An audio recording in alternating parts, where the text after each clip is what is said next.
Baiklah, selamat malam. Sebelum saya memulai penjelasan pada presentasi saya ini, perkenalkan nama saya Dominika Jesihaan. Saya mahasiswa S1 Sistem Informasi dari kelas LCBA. Laporan yang akan saya presentasikan di sini adalah tentang pendidikan berkualitas dan peran Pancasila dalam menciptakan kesetaraan peluang belajar. Adapun latar belakang masalah yang dibahas pada topik ini, yaitu permasalahan kesetaraan dalam sistem pendidikan di mana masih terpusat di perkotaan dan menyebabkan perbedaan signifikan dalam memberikan pengalaman pembelajaran yang merata kepada siswa di daerah. Berikutnya adalah rumusan masalah dengan permasalahan kesetaraan dalam sistem pendidikan dan bagaimana Pancasila sebagai dasar negara memiliki peran dalam menciptakan kesetaraan pendidikan. Beberapa rumusan masalah yang ditemukan yaitu bagaimana kualitas pendidikan Indonesia untuk saat ini, faktor-faktor apa yang mempengaruhi pencapaian pendidikan berkualitas dan merata di Indonesia, fakta apa yang menyebabkan ketimpangan pada akses pendidikan di Indonesia, dan bagaimana strategi efektif untuk meningkatkan kualitas dan pemerataan pendidikan di Indonesia. Selanjutnya, berikut hasil temuan di lapangan yang didapat melalui wawancara, yaitu satu, fasilitas pendidikan di Indonesia yang masih belum merata, di mana beberapa sekolah terutama di perkotaan sudah dilengkapi dengan teknologi modern, sementara sekolah-sekolah di daerah pedalaman masih kekurangan fasilitas dasar seperti meja, kursi, dan peralatan pembelajaran yang memadai. Hal ini menciptakan kesenjangan yang signifikan dalam kualitas pendidikan antara daerah perkotaan dan pedesaan. Kedua adalah kompetensi guru di Indonesia yang bervariasi antar daerah dengan beberapa daerah yang mengalami kekurangan tenaga kerja pengajar yang berkualitas, di mana di daerah terpencil seringkali seorang guru harus mengajar beberapa kelas dan mata pelajaran sekaligus, sehingga proses pembelajaran menjadi kurang optimal dan siswa tidak mendapatkan ilmu yang maksimal.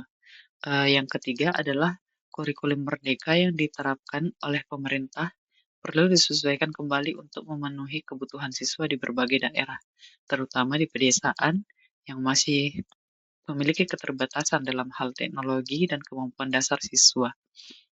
Selain itu, penguatan nilai-nilai Pancasila dalam kurikulum diharapkan dapat membentuk karakter siswa yang berakhlak mulia dan mencintai kebinekaan.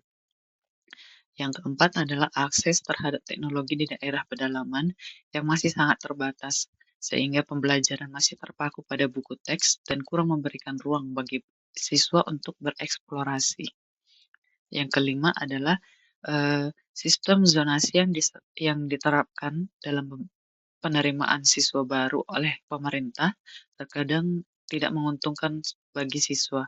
Hal ini memaksa sebagian siswa untuk melanjutkan pendidikan di sekolah swasta dan tidak semua keluarga mampu membiayai sehingga menimbulkan ketidakadilan dalam proses pendidikan. Yang keenam yaitu pandemi COVID-19 memberikan dampak yang besar terhadap kualitas pendidikan di Indonesia, di mana dihentikannya pembelajaran tatap muka pada masa COVID-19 yang menyebabkan penurunan mutu pendidikan, tidak hanya dalam hal pencapaian akademik, tetapi juga dalam perkembangan sosial, emosional, dan karakter siswa.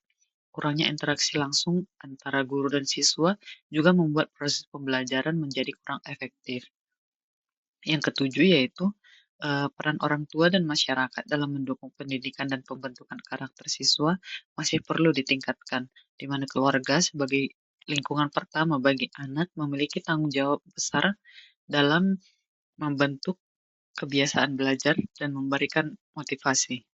Yang terakhir itu yang kedelapan, program-program pemerintah seperti makan bergizi gratis masih belum merata di setiap daerah, meskipun pemerintah telah melakukan berbagai usaha untuk meningkatkan kualitas pendidikan, seperti pelatihan guru dan pembangunan fasilitas sekolah.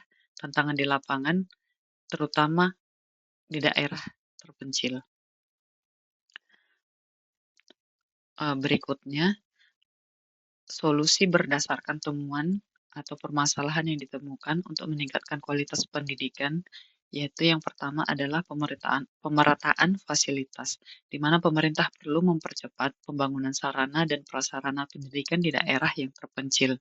Yang kedua yaitu peningkatan kompetensi guru, di mana pelatihan berkelanjutan dibutuhkan bagi guru, terutama di daerah yang kekurangan tenaga pengajar. Yang ketiga yaitu evaluasi kurikulum. Kurikulum Merdeka perlu disesuaikan agar lebih relevan dengan kondisi daerah-daerah terpencil. Yang keempat, peningkatan akses teknologi, di mana penyediaan perangkat pembelajaran dan perluasan akses internet ke daerah terpencil perlu ditingkatkan lagi. Yang kelima yaitu pemerintah dan masyarakat, di mana kolaborasi antara pemerintah, sekolah, dan masyarakat dibutuhkan untuk mendukung pendidikan yang eksklusif dan berkelanjutan. Kemudian, refleksi pribadi yang dapat saya simpulkan setelah melakukan proyek ini adalah meskipun pendidikan di Indonesia telah mengalami berbagai kemajuan, masih terdapat tantangan besar yang perlu diatasin, terutama dalam hal ketimpangan akses pendidikan antara daerah dan perkotaan dan daerah-daerah yang terpencil. Dengan penerapan nilai-nilai Pancasila dalam kurikulum Merdeka, mahasiswa juga diharapkan dapat mengamalkan nilai-nilai ini dalam pembelajaran dan kehidupannya sehari-hari. Selain pemerintah dan lembaga yang terlibat, masyarakat setempat juga termasuk orang tua dan tokoh masyarakat juga harus dilibatkan dalam menciptakan lingkungan belajar yang mendukung, baik melalui pengawasan terhadap sekolah maupun kegiatan edukasi berbasis digital. Sekian presentasi saya. Terima kasih.